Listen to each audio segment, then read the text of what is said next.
Nós, morcegos, não somos maus.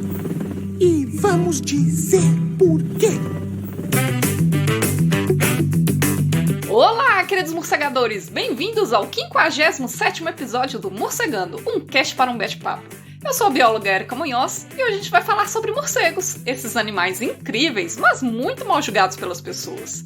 O Morcegando tem o objetivo de desmistificar os morcegos e cada episódio abordará um tema diferente. Hoje a gente vai falar um pouco sobre as casinhas de morcegos, que são as Batboxes. Bora então para o nosso bate-papo de hoje.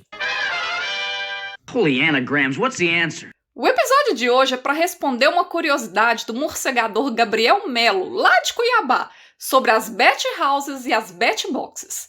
Eu tenho certeza que você já viu uma casinha de passarinho, tipo aquelas de madeira, com um telhadinho, um buraco na frente e tudo mais. Mas você já viu uma casinha para morcegos? Pois é, elas existem e são chamadas em inglês de Batboxes ou Bat Houses. Bat significa morcego e box significa caixa, enquanto que house significa casa. Ou seja, quando a gente fala de Bat Box ou Bat House, a gente basicamente está falando casinha de morcego. A diferença entre as duas é basicamente o tamanho.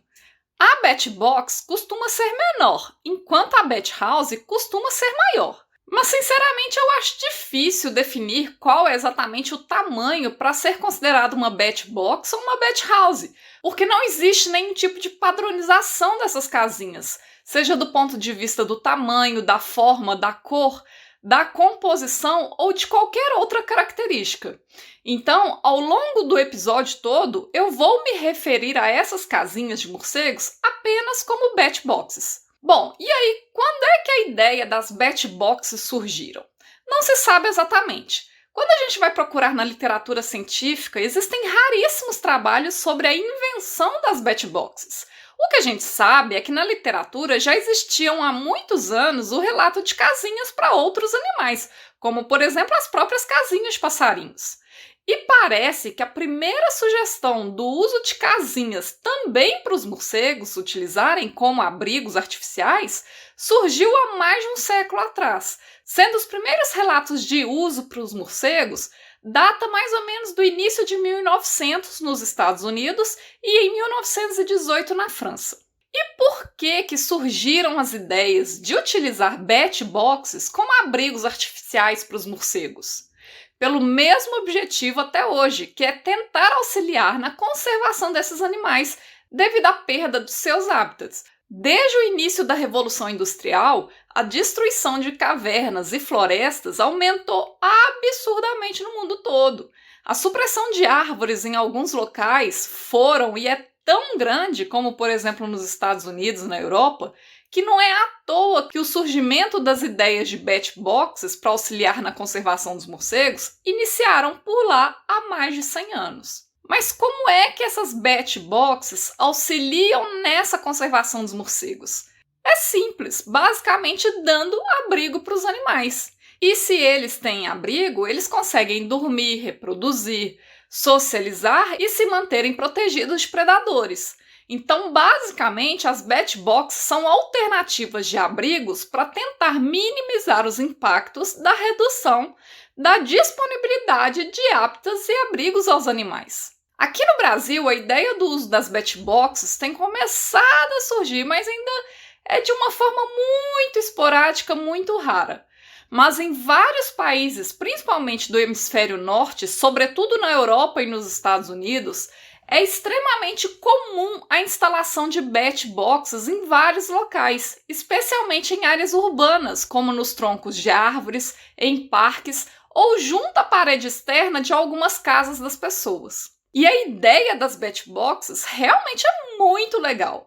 Além de ajudar a conservação dos morcegos, você pode inclusive reduzir problemas com a presença dos morcegos nos telhados e nos sótãos das casas das pessoas.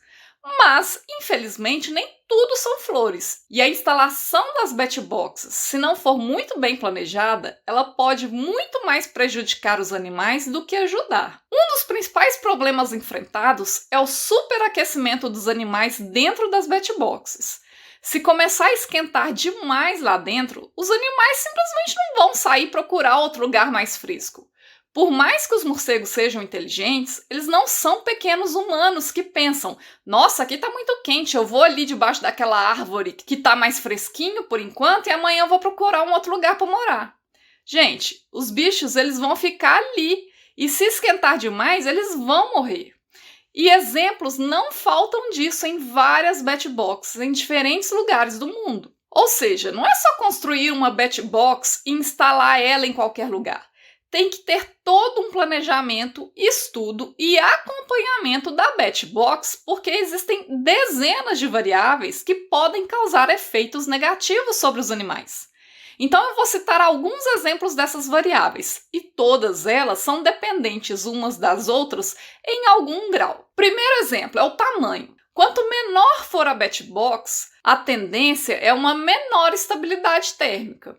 Da mesma maneira, o formato e o número de compartimentos internos pode influenciar a temperatura interna, pois pode permitir ou não a presença de muitos animais, assim como também pode permitir ou não uma boa e adequada circulação de ar dentro da batbox. Outra variável é a cor da batbox, porque dependendo da cor pode absorver mais ou menos calor do sol. Outra variável é a taxa de incidência solar ao longo do ano. Aqui na região tropical, a disponibilidade de luz é quase que 12 horas por dia ao longo do ano. Mas em regiões temperadas, por exemplo, a variação de incidência solar ao longo do ano é enorme. Então, tem época que tem mais de 12 horas de luz disponível, enquanto em outras épocas pode chegar até 8 horas ou muito menos do que isso de luz disponível. E conectado a isso, também tem a questão da incidência do calor. Aqui na região tropical, faz calor praticamente o ano todo e a gente não tem variações de temperatura tão bruscas ao longo do ano ou do próprio dia. Diferentemente de outras regiões do mundo, em que essa variação de calor ao longo do dia e do ano costumam ser bem extremas. E tem espécie de morcego que é mais sensível ou menos sensível a essas variações climáticas e ambientais. Além disso, não é toda e qualquer espécie que aceita utilizar as batboxes. Como a gente já discutiu em episódios anteriores, os morcegos são animais muito sensíveis. Por exemplo, uma espécie que é muito associada a um ambiente cavernícola vai se adaptar bem a uma batbox de madeira ou de cimento? Muito dificilmente. Além disso, cada espécie tem características ecológicas e necessidades fisiológicas diferentes umas das outras, em cada região do mundo e ao longo do ano. Então, tem morcego que gosta de um ambiente mais quente, o outro gosta de um ambiente mais frio. Tem morcego que hiberna no período de inverno, ou tem morcego que faz migração, ou tem morcegos que formam grandes colônias ou colônias pequenas, e assim vai. Então, por causa dessa diversidade enorme ecológica, morfológica, fisiológica, entre outros aspectos, é tão difícil também pensar em uma espécie de padronização para a construção e instalação dessas batboxes por aí. Cada caso tem que ser pensado em particular. Inclusive, uma coisa que precisa ser levada em consideração com relação à temperatura das batboxes é o aquecimento global e as mudanças climáticas provocadas por esse aquecimento, porque as taxas de temperatura e regimes de umidade e chuva estão alterando em todo o planeta e ainda vão piorar. Além da questão para evitar o superaquecimento, outras coisas muito importantes para serem avaliadas também é a disponibilidade de água e de alimento próximo aos locais de instalação das batboxes. Porque se os animais não tiverem acesso a esses recursos, dificilmente eles irão utilizar as batboxes como abrigos. Então, gente, a ideia das batboxes é realmente muito legal e, se bem planejada e estudada, ajuda muito na conservação dos morcegos. Mas não é simplesmente construir e sair instalando por aí. Se vocês quiserem saber mais sobre as batboxes, eu deixo como indicação para vocês procurarem sobre o assunto no site da Batcon, que é a sigla da ONG internacional chamada Bat Conservation. O site está em inglês, mas você pode usar o Google Tradutor para ler mais sobre o assunto e dicas sobre as batboxes, além de outros conteúdos importantes e interessantes. Então, se você quiser conhecer, é só acessar www.betcom.org. Hoje o Morcegando vai ficando por aqui. Se você tiver alguma dúvida, comentário ou sugestão, envie um e-mail para morcegandocast@gmail.com. Siga também as nossas redes sociais através do @morcegandocast para outros conteúdos exclusivos dessas plataformas e nos ajude a espalhar a palavra dos morcegos por aí. Um bete abraço e até mais!